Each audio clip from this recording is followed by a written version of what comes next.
నమస్కారం. కళ్యాణ వైభోగం కార్యక్రమానికి స్వాగతం. ముందుగా భారత్ డే ప్రేక్షకులందరికీ నాగుల చవితి శుభాకాంక్షలు.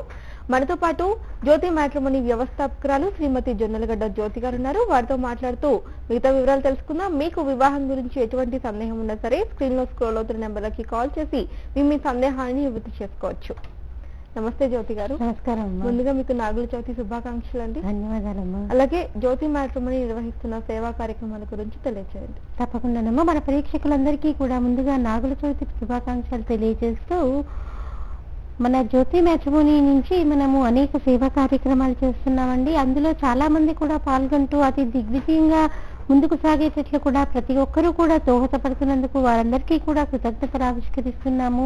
అలాగే మనం సామూహికంగా కాత్యాయని వ్రతాలను నిర్వహిస్తున్నామమ్మా. ఈ సామూహికంగా ఈ కాత్యాయని వ్రతాలు చేసుకోవటం వల్ల ఎవరెవరికైతే వివాహము ఆలస్యం అవుతోందో, కొంతమంది తల్లిదండ్రులు మా అమ్మాయికి చాలా సంబంధాలు వస్తున్నాయండి కానీ ఏది స్థిరపడట్లేదు అంటారు. ఇంకొంతమంది ఏంటి, మాటల దాకా వస్తున్నాయండి కానీ ఏదో ఒక కారణం చేత ఆగిపోతున్నాయని కొంతమంది వాపోతూ ఉంటారు. మరి వీటన్నిటికీ కూడా పరిష్కారం ఏంటి? జాతకంలో ఏవైనా వివాహానికి ఆటంకంగా దోషాలుంటే ఇలాంటివన్నీ కూడా జరుగుతూ ఉంటాయి. మరి దీనికి పరిష్కారం ఏంటి అంటే, కాత్యాయని వ్రతం కనుక వారు భక్తి శ్రద్ధలతో చేసుకున్నట్లయితే వారికి వివాహ యోగ్యత చాలా త్వరగా సిద్ధిస్తుంది. జాతకంలో ఇటువంటి దోషాలు ఏమన్నా ఉన్నప్పటికీ కూడా అవి తొలగింపబడతాయి. అలాగే జాతకంలో కుజదోషం కూడా ఈ వ్రతం చేసుకోవటం వల్ల తొలగింపబడుతుంది. కాబట్టి కాత్యాయని వ్రతం పట్ల ఆసక్తి ఉన్నటువంటి వారు స్క్రీన్ పైన ఉన్నటువంటి మన కార్యాలయం నెంబర్లకి ఫోన్ చేసి వివరాలు తెలుసుకోవచ్చు. అలాగే మనము సామూహికంగా లక్షవర్తి నోము నిర్వహిస్తున్నాము. ఈ లక్షవర్తి నోము ప్రతి స్త్రీ కూడా ఆచరించాల్సినటువంటి వ్రతము. ముఖ్యంగా ఏంటి, రజోదోషం పోగొట్టుకుంటానికి చేసేటటువంటి వ్రతం కాబట్టి 55 సంవత్సరాలు పైబడినటువంటి స్త్రీలు, ఇతరత్ర ఆరోగ్య కారణాల చేత గర్భసంచి తీసివేయబడినటువంటి స్త్రీలందరూ కూడా ఈ వ్రతాన్ని ఆచరించవచ్చు. భర్త లేనటువంటి వారు కూడా ఈ వ్రతాన్ని ఆచరించవచ్చు. పూర్ణాహుతి సమయంలో కొడుకు కోడలు కానీ కూతురు అల్లుడు కానీ కూర్చొని పూర్ణాహుతి చేయవచ్చు. కాబట్టి దీని ఎందుకు కూడా ఆసక్తి ఉన్నటువంటి వారు, పైగా ఏంటి, వ్రతము చాలా వ్యయము ప్రయాసతో కూడుకున్నటువంటిది. మన ఆడపడుచులందరి కోసము కూడా అతి తక్కువ వ్యయంతో ప్రయాస అంతా మేము స్వీకరించి ప్రసిద్ధ పుణ్యక్షేత్రమైనటువంటి అన్నవరంలో ఈ వ్రతాన్ని ఆచరింపచేస్తున్నాం. కాబట్టి ఆసక్తి ఉన్నటువంటి వారు స్క్రీన్ పైన ఉన్నటువంటి మన కార్యాలయం నెంబర్లకి ఫోన్ చేసి ఈ లక్షవర్తి నోముకి సంబంధించినటువంటి వివరాలు తెలుసుకోవచ్చు. మరి అలాగే నేడు సామాజిక సమస్యగా ఉన్నదేంటి, పురోహితులకి అర్చకులకి వివాహం అవ్వటం అన్నది పెద్ద సమస్యగానే ఉంది. ఎందుకు, ప్రతి అమ్మాయి కూడా తనకి సాఫ్ట్వేర్ ఇంజనీర్ అన్నా కావాలని కోరుకుంటుంది, లేకపోతే ఇంకేదో పెద్ద ఉద్యోగస్తుడై ఉండాలి అన్నటువంటిది కోరుకుంటూ ఉంది. కాబట్టి దీన్ని గమనించి మరి మనం కూడా ఏం చేశాము, ఎలా అయినా కానీ పురోహితులకి అర్చకులకి ఘనపాటీలకి వివాహం చెయ్యాలి అన్నటువంటి విషయాన్ని కంకణం కట్టుకున్నాం మన జ్యోతి మ్యాట్రిమోనీ ద్వారా. అలా కంకణం కట్టుకుని ఎవరెవరైతే వీరిని వివాహం చేసుకోవటానికి సిద్ధంగా ఉన్నారో అటువంటి అమ్మాయిలందరికీ కూడా మన జ్యోతి మ్యాట్రిమోనీ తరఫున మనము ఉచితంగా సేవలు అందజేస్తున్నామండి. నిజానికి అమ్మాయిల తల్లిదండ్రులు కూడా కొన్ని మంచి విషయాలకి అమ్మాయిని ఇవ్వటం వల్ల కలిగేటటువంటి లాభాల గురించి వారు కూడా ఆలోచించాలి. మా అమ్మాయిని వీరికి ఇవ్వటం వల్ల సుఖపడుతుంది, భార్యాస్థానం యొక్క విలువ తెలిసినటువంటి వారు కాబట్టి భార్యని చాలా చక్కగా చూసుకుంటారు. పైగా వారికి కుటుంబ సభ్యులతోటి గడిపేటటువంటి సమయం చాలా ఎక్కువగా ఉంటుంది. పైగా ఏంటి, వేరే వారితో పోల్చినట్లయితే, ఉద్యోగస్తులతో మనం కనుక పోల్చినట్లయితే విడాకుల శాతం కూడా ఈ పురోహితుల దగ్గర 1% మటుకే ఉంటుంది. నిత్యావసర వస్తువులు కూడా వారు పెద్దగా కొనక్కర్లేదు. దేవాలయానికి సంబంధించినటువంటి భూములుంటాయి, అక్కడి నుంచి వచ్చినటువంటి గ్రాసాన్ని తీసుకుంటారు. అలాగే మనం కూడా భక్తితో సాక్షాత్ భగవత్ స్వరూపులుగా భావన చేసి వారికి మనము నిత్యావసర వస్తువుల్ని కూడా అందచేస్తూ ఉంటాం. అలాగే మరి ఉండడానికి ఆవాసం కూడా దేవాలయాల వాళ్ళే ఏర్పాటు చేస్తూ ఉంటారు. కంచి కామకోటికి సంబంధించినటువంటి వారు, శృంగేరి సంస్థానానికి సంబంధించినటువంటి వారు, దేవాదాయ ధర్మాదాయ శాఖకు చెందినటువంటి వారు కొన్ని దేవాలయాల్లో వారికి ఉండటానికి ఆవాసాన్ని కూడా కల్పిస్తున్నారు. ఇవన్నీ కూడా దృష్టిలో ఉంచుకొని మన అమ్మాయిని వీరికి ఇస్తే తప్పేంటి, ఇన్ని రకాలైనటువంటి లాభాలున్నాయి, కుటుంబ సభ్యులతో ఎక్కువగా గడిపేటటువంటి సమయం ఉంటుంది అని ఇవన్నీ ఆలోచించి మనం కూడా మన అమ్మాయిల్ని వారికి ఇవ్వటానికి సిద్ధపడ్డామనుకోండి, మన సనాతన ధర్మాన్ని నిలబెట్టడంలో మనం కూడా ఒక చెయ్యి వేసిన వాళ్ళం అవుతాము. ఇదే విషయాన్ని మన సోషల్ మీడియా అయినటువంటి యూట్యూబ్ లో మరియు ఫేస్బుక్ లో కనుక మనం పెడుతూ ఉంటే అనూహ్యమైనటువంటి స్పందన వస్తుందండి. కాబట్టి ప్రతి ఒక్కరూ కూడా ఈ విషయాన్ని ఆలోచిస్తున్నారు, చర్చించుకుంటున్నారు కూడా. దీన్ని బట్టి ఏంటి, ఇది ఒక సామాజిక సమస్యగా ఉంది కాబట్టి ప్రతి ఒక్కరం కూడా ఒక చెయ్యి వేసి ఈ సమస్య నుంచి బయటికి రావడానికి అందరం కూడా మనకి చేతనైనటువంటి సహాయం చేయాలి. కాబట్టి అందరూ కూడా మన జ్యోతి మ్యాట్రిమోనీతో సహకరించాలని కోరుకుంటూ, వారికి వివాహం చేసేటటువంటి దిశలో ఆ అమ్మాయికి సంబంధించినటువంటి ఏ ఒక్క వివరం తెలిసినప్పటికీ కూడా స్క్రీన్ పైన ఉన్నటువంటి మన కార్యాలయం నెంబర్లకి తెలియచేసినట్లయితే మనం ఆ అమ్మాయికి పూర్తిగా ఉచితంగా సేవలు అందజేస్తాము. అలాగే అమ్మా, మీ ప్యాకేజెస్ గురించి కూడా తెలియజేయండి. తప్పకుండానమ్మా, మన దగ్గర మన జ్యోతి మ్యాట్రిమోనీకి సంబంధించి అయ్యుండొచ్చు, అలాగే హిందూ వెడ్లాక్కి సంబంధించి అయ్యుండొచ్చు. అనేక రకాలైనటువంటి ప్యాకేజెస్ ఉన్నాయి. ప్యాకేజెస్ విషయానికి వస్తే 3 నెలలకు సంబంధించి ఒక రకమైనటువంటి ప్యాకేజ్, 6 నెలల కాలానికి సంబంధించి ఒక రకమైనటువంటి ప్యాకేజ్, సంవత్సరానికి సంబంధించి ఒక రకమైనటువంటి ప్యాకేజ్, అలాగే ఇన్స్టెంట్ మ్యారేజెస్. ఈ ఇన్స్టెంట్ మ్యారేజెస్ అనేసరికి మనకి అవగతమవుతుంది చాలా త్వరగా ఇన్స్టెంట్ గా కుదిరేటటువంటిదని. మరి ఇన్స్టెంట్ మ్యారేజెస్ ఎవరెవరికి వర్తిస్తుంది అంటే ప్రతి ఒక్కరికి కూడా, చిన్న వయసు వారి దగ్గర నుంచి ఒక వివాహ వయసు దాటిపోయినటువంటి వారికి కూడా ఇది వర్తిస్తుంది. ముఖ్యంగా ఈ పురోహితులు అయ్యుండొచ్చు, అలాగే మనకి డిగ్రీ చదివినటువంటి అబ్బాయిలు అయ్యుండొచ్చు, ఆదాయం కొంచెం తక్కువగా ఉన్నటువంటి అబ్బాయిలు అయ్యుండొచ్చు. వీరందరికీ కూడా ఈ ఇన్స్టెంట్ మ్యారేజెస్ అన్నటువంటి పదం బాగా వర్తిస్తుంది. ఎందుకు, అటుపక్క ఇటుపక్క మధ్యవర్తిత్వపు బాధ్యతలు మేమే స్వీకరిస్తూ వారికి త్వరగా వివాహం అయ్యేటట్టు చూస్తాం. కాబట్టి ఇది వారికి బాగా ఉపయోగకరంగా ఉంటుంది. అలాగే మా కాలర్ అడుగుతున్నారు, కాల్ తీసుకుందాం. నమస్తే అండి. హలో. నమస్తే అండి, చెప్పండి, వివాహానికి ఎవరున్నారు మీ దగ్గర? కమల గారు. ఓకే అండి, కాల్ కట్ అయినట్లుంది. అలాగే ఈ రోజు నాగుల చవితి, మొత్తం ప్రపంచం మొత్తం నాగుల చవితి జరుపుకుంటోంది. మీరు చెప్పండి నాగుల చవితి యొక్క విశిష్టత గురించి. తప్పకుండా మనం ఈయన కొంతవరకు దీని గురించి చెప్పుకున్నాము. సృష్టి ఆరంభం అనేది అంటే ఒక పిండ రూపం ఏర్పడే ముందు సృష్టి ఆరంభం జరిగేటప్పుడు జంట నాగుల రూపాన్ని పోలి ఉంటుంది పిండం. అందుకే మనం చూడండి, మనం ఆ నాగేంద్ర స్వామిని పూజించేటప్పుడు కూడా జంట నాగులుగా ఉన్నటువంటి వాటిని మనము ఆరాధన చేస్తాము. ఇలాగా పుట్టలో పాలు పోసి ఏం చేస్తాం మనము, మాకు మీకు ఎటువంటి వైరము లేదు, మేము కూడా మీకు స్నేహితులమే అని మనం వాటి మధ్య నుంచి కూడా, అంటే ఈ కార్తీక మాసంలో మనము బాంధవ్యాల గురించే కాదు, సకల జీవుల మధ్య కూడా మనము స్నేహభావాన్ని మనము కోరుకుంటూ ఉంటాము. మరి ఈ నాగుల చవితి రోజు మనము చక్కగా పుట్టలో పాలు పోసి పూర్తిగా ఉపవాసము ఉంటాము. ఇలా ఉపవసించడం ఎందుకు అన్నటువంటి సందేహం కూడా మనకి కలుగుతుంది. ఎందుకు, కాలర్ తీసుకొని మనం మాట్లాడుకున్నామంటే. నమస్తే అండి, కమల గారు. హలో. కమల గారు, చెప్పండి, వివాహానికి ఎవరున్నారు మీ దగ్గర? వివాహం పిల్లల కోసం. ఓకే అండి, జ్యోతి గారు నాగుల చవితి విశిష్టత గురించి చెప్తారు, మీరు వినండి, చెప్పండి. హలో, చెప్పండి. మరి మనం ఉపవాసం చేస్తాము. ఉపవాసం ఉండి చక్కగా చలిమిడి చిమ్మిడి ఇలాంటివి, అంటే పచ్చివే మనం ఉడికించినటువంటి పదార్థాలని ఆ నాగేంద్ర స్వామికి మనము నైవేద్యంగా పెడతాము. పెట్టి ఏంటి, వాటినే మనం పలహారంగా భుజిస్తాం మళ్ళీ రేపు ఉదయం వరకు. కొంతమందికి ఏమనిపిస్తుంది, ఇదంతా ఏంటండి, మనం ఇంత ఆధునిక యుగంలో ఉన్నాము, ఈ పుట్టలో పాల్పోయటాలు ఏంటి, అవి ఏమన్నా నాగేంద్ర స్వామి తాగుతాడా, ఇవన్నీ ఎందుకండి, ఇవన్నీ ట్రాష్ కదూ, ఈ కాలంలో కూడా మీరు ఇవి నమ్ముతున్నారా అంటూ కొంతమంది ఏంటి మన మధ్య, అంటే ఆ భగవంతుడికి సంబంధించినటువంటి భావాలని కాలద్రాసే వాళ్ళు కూడా చాలా మంది ఉంటారు. మరి ఇలాంటి సందర్భాల్లో మనం ఏం అనుకోవాలి, ఉపవాసాలన్నీ ఏంటి అనగానే మనకు కూడా ఏమనిపిస్తుంది, ఓహో నిజమే కదా, వీళ్ళు చెప్పింది కూడా ఒక కోణంలో సరైనదే ఏమో అనిపిస్తుంది. కానీ నిజానికి మీరు ఆలోచించండి, మనం ఒక వ్యాపారం మొదలు పెట్టాలనుకోండి, వ్యాపారం మొదలు పెట్టాలంటే ఎలా మొదలు పెడతాము, పక్కవాడి డబ్బు తీసుకొచ్చి మనం వ్యాపారం మొదలు పెట్టం కదా, మన దగ్గర ఉన్నటువంటి డబ్బుతోటే మనము వ్యాపారం మొదలు పెడతాం. దానిలో లాభాలు వస్తాయా నష్టాలు వస్తాయా అన్నది పక్కన పెట్టండి. మరి ఈ శరీరం కూడా ఏంటి, మనకి భగవంతుడు అనుగ్రహించిందే. మరి ఈ భగవంతుడు ఇచ్చినటువంటి శరీరాన్ని ఏం చెయ్యాలి, మనం పణంగా పెట్టి మన శరీరంలో ఉన్నటువంటి జీవుణ్ణి ఉద్ధరించుకోవాలి అంటే మనం ఇలా ఉపవాసాలు చేసి భగవత్ ధ్యానం చేస్తే కానీ మన శరీరంలో ఉన్నటువంటి జీవుడు ఉద్ధరింపబడడు. ఇప్పుడు మన శరీరం వెళ్ళిపోయిన తర్వాత జీవుడు కూడా బిక్కుబిక్కుమని కూర్చొని ఉంటే, అలా జీవుడు బిక్కుబిక్కుమని ఒంటరిగా కూర్చున్నప్పుడు మనతో పాటు భర్త వస్తాడా, పిల్లలు వస్తారా? ఎవరు రారే. మనం చేసుకున్నటువంటి పాపపుణ్యాలే మనల్ని వెంటాడుతూ వస్తాయి, అంతేకాని ఎవ్వరూ మనతో రారు. కాబట్టి ఇప్పుడు ఉన్నటువంటి సమయాన్ని మనం సద్వినియోగపరచుకోవాలి. ఎంతో మహిమాన్వితమైనటువంటి ఈ కాలాన్ని మనం సద్వినియోగపరచుకోవాలి.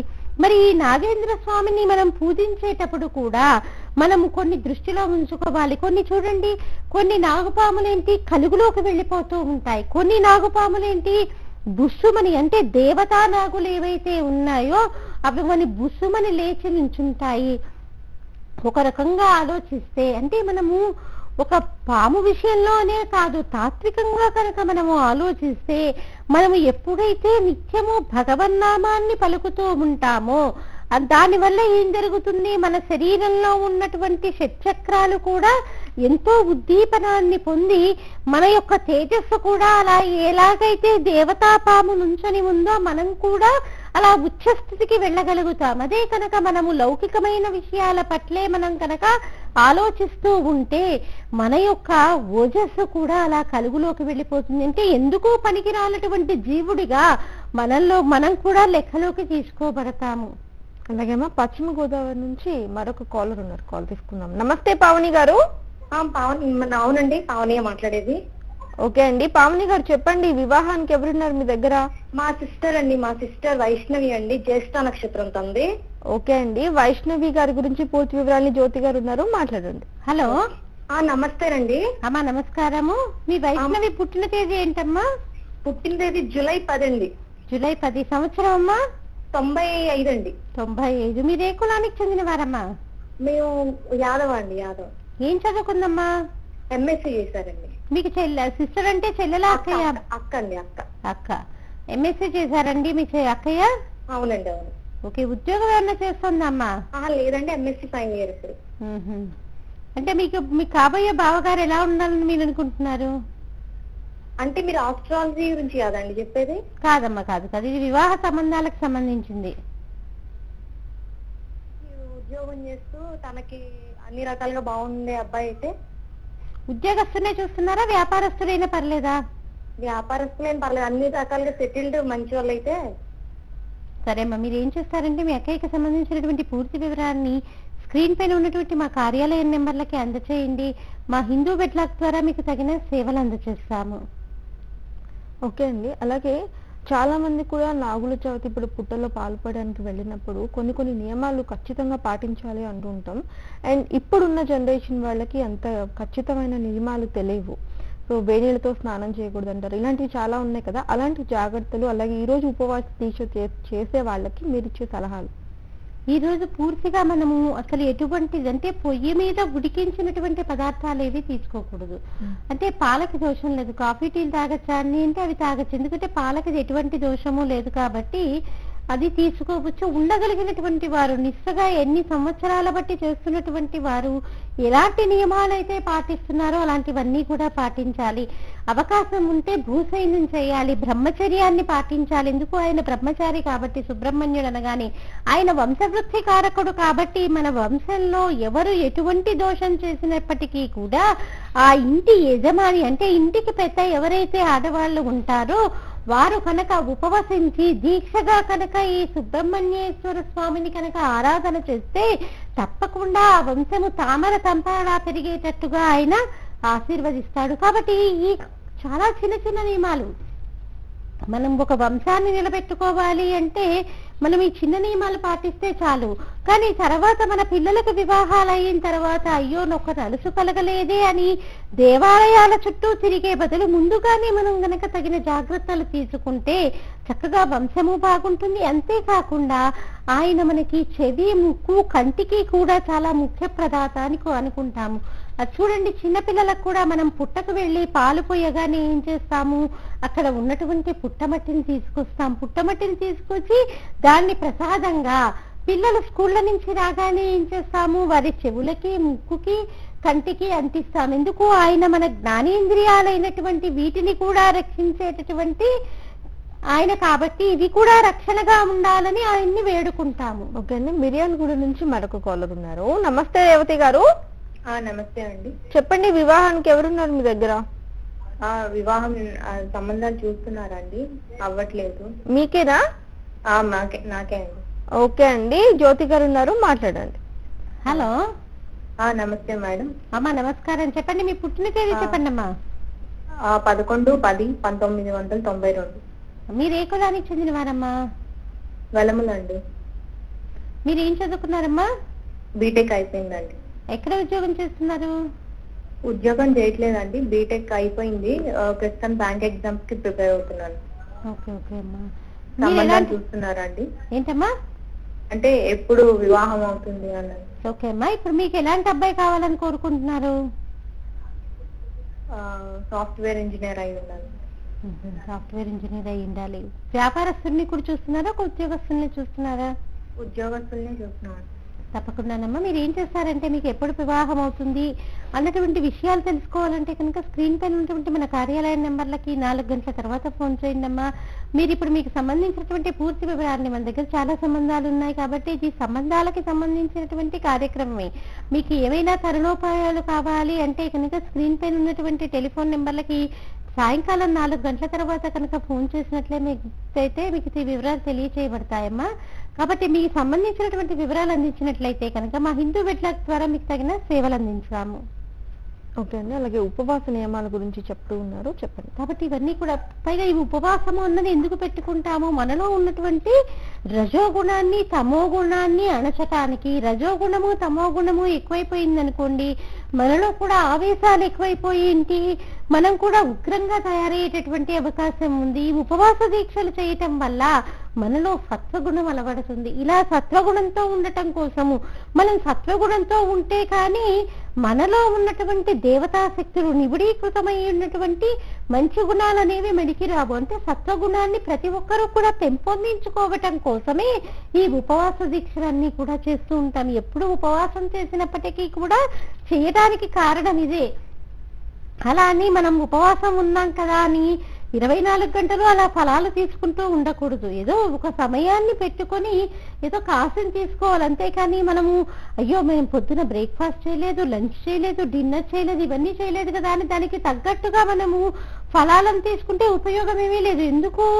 ఒక రకంగా మనము ఉపవాసం చేస్తుంది భగవంతుడి ప్రీతి కోసం, తద్వారా మనలో ఉన్నటువంటి జీవుడు ఉద్ధరింపబడటం కోసం. ఇంకొక రకంగా మనము నేటి కాలాన్ని బట్టి ఆలోచిస్తే మన ఆరోగ్యం కోసం కూడా ఇన్ని రోజులు బట్టి తిన్నటువంటి పదార్థాలు ఏవైనా క్యాలరీస్ ఉండిపోతే కనుక అవి కూడా మనకి వినియోగింపబడాలని ఉపవాస దీక్షలు చేస్తూ ఉంటాము. ఓకే అమ్మ, మరొక కాలర్ ఉన్నారు, కాల్ తీసుకుందాం. నమస్తే అండి. నమస్తే అమ్మా. సూర్యనారాయణ గారు, చెప్పండి, వివాహానికి ఎవరున్నారు మీ దగ్గర? మా అబ్బాయి ఉన్నాడమ్మా. అబ్బాయి పేరు? శ్రీకాంత్. ఓకే అండి, జ్యోతి గారు ఉన్నారు, మాట్లాడండి. హలో. నమస్కారం మేడం గారు. నమస్కారం అండి. చెప్పండి, మీ అబ్బాయి పుట్టిన తేదీ చెప్పండి. 16/3/87. మీరు ఏ కులానికి చెందిన వారండి? నేను బ్రాహ్మణు, మా మిసెస్ గోత్రం ఏంటండి? ఆత్రేయ గోత్రం. నేను నియోగుల బ్రాహ్మణ్ణి, ఆవిడ కమ్మార్ అమ్మాయి. మా ఆవిడ మా అబ్బాయికి సంబంధం కావాలి, చూస్తారా? అంటే మీరు బ్రాహ్మణ అమ్మాయినే చూస్తున్నారా, ఎవరైనా పర్లేదండి? రెండైనా పర్వాలేదు, ఏదైనా పర్వాలేదు. అబ్బాయి ఏం చదువుకున్నారండి? అబ్బాయి గ్రాడ్యుయేట్, క్యాక్స్టన్ కంపెనీలో పనిచేస్తున్నాడు. నెలకు 25,000 ఇస్తారు. ఎంత ఆదాయం ఉంటుందండి? అదే నెలకు 25,000 వస్తాయి అతనికి. నేను పోలీస్ డిపార్ట్మెంట్ లో పనిచేస్తానమ్మా. అది నెక్స్ట్ రిటైర్మెంట్ ఉంది నాది. మంచి బ్యాక్గ్రౌండ్ మాది. మా అమ్మాయి యుఎస్ లో ఉంది, అల్లుడును అంతా బాగానే ఉంది. ఇంటర్ కాస్ట్ కాబట్టి కొంచెం ఆలోచిస్తున్నాము ఎవరిని చేసుకోవాలి అని. మనకి ఎట్లా? సరే అమ్మా, మీరు ఏం చేస్తారంటే మీ అబ్బాయికి సంబంధించినటువంటి పూర్తి వివరాలని స్క్రీన్ పైన ఉన్నటువంటి మన కార్యాలయం నెంబర్లకి అందచేయండి. మన జ్యోతి మ్యాట్రిమోనీ ద్వారా కానీ హిందూ వెడ్లాక్ ద్వారా కానీ మీకు తగిన సేవలు అందజేస్తాం. ఎందుకంటే ఇలాంటివి చేసిన సందర్భాలు కూడా ఉన్నాయి కాబట్టి మీకు తప్పకుండా మా తరఫున మీకు తగిన సేవలు అందజేస్తాము.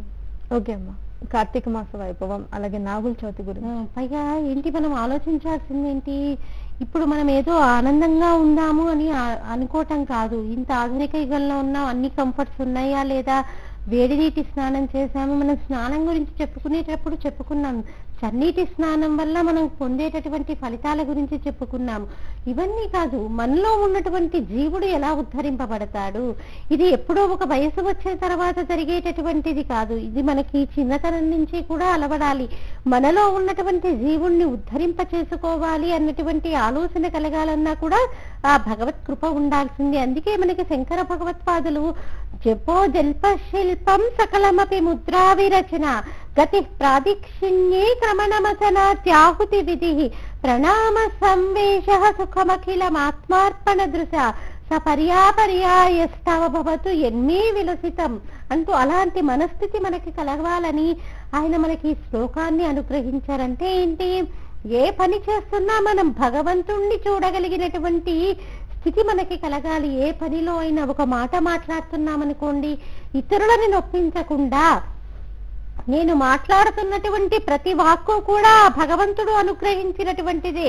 మరి ఈ భగవంతుడు ఇచ్చినటువంటి ఈ వాక్కుని నేను అన్యమైనటువంటి వ్యర్థమైనటువంటి మాటలకి నేను ఎందుకు మాట్లాడాలి, నా వాక్కుని నేను సద్వినియోగపరచుకోవాలి, భగవంతుడికి నేను నివేదన చెయ్యాలి నా వాక్కుని.